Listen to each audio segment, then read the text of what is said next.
ఓం నమో వెంకటేశాయ.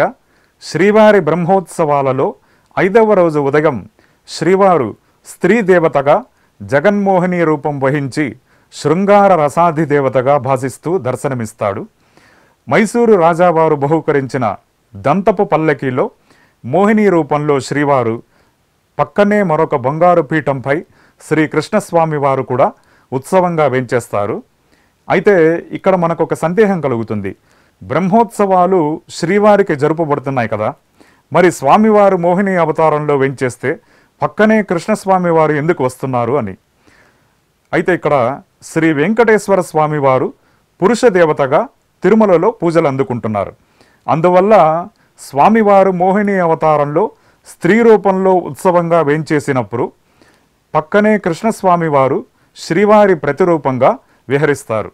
సదాచారం ప్రకారం పురుష దేవత ఉన్న చోట స్త్రీ రూపంగా అలంకరింపబడిన స్వామివారు ఒక్కరే ఉత్సవానికి వేంచేసే పద్ధతి లేదు. కమనీయమైన శ్రీవారి రూపం పుంసాం మోహన రూపాయ అని వర్ణించినట్లు శ్రీ మహావిష్ణువు ఏ రూపం ధరించినా పురుషులకు కూడా సమ్మోహకుడవుతాడు.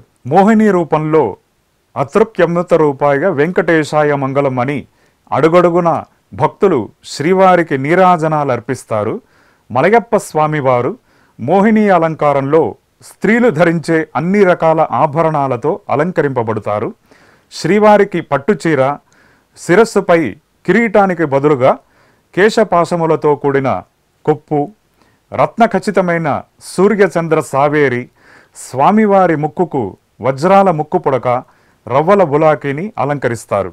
అలాగే శ్రీవారి కంఠంలో పగడపు మాల, ముత్యాల సరాలు, మాంగళ్యము, 2 చేతులకు గాజులు, కుడి చేతిలో వజ్రాల రామచిలుకను ధరించి శ్రీవారు అమితమైన సౌందర్యంతో దివ్యమైన తేజస్సుతో ప్రకాశిస్తూ ఉంటారు. స్వామివారికి తమిళనాడులోని శ్రీవిల్లిపుత్తూరు దివ్యదేశం శ్రీ గోదాదేవి సన్నిధి నుండి తీసుకుని రాబడిన పుష్పమాలికలు, రామచిలుకలను అలంకరిస్తారు. బ్రహ్మోత్సవాలలో అన్ని వాహన ఊరేగింపులు వాహన మండపం నుండి ప్రారంభమవుతుంది. కానీ మోహిని అవతారం మాత్రం శ్రీవారి ఆలయంలోని రంగనాయకుల మండపం నుండి ఉత్సవం ప్రారంభమవుతుంది. జగత్తు అంతా మాయామోహానికి లొంగి ఉన్నది. ఈ జగన్నాటక సూత్రధారి ఆ తిరుమల రాయుడే. ఆయన ఈ బ్రహ్మోత్సవాలలో మోహిని రూపధారి అయి ఈ ప్రపంచమంతా తన మాయా విలాసమని, తనకు భక్తులు కానివారు ఈ మాయాధీనులు కాక తప్పదని, తనకు ప్రపన్నులైన వారు మాయను సులభంగా దాటగలరని ఈ మోహిని రూపంలో ప్రకటిస్తున్నారు.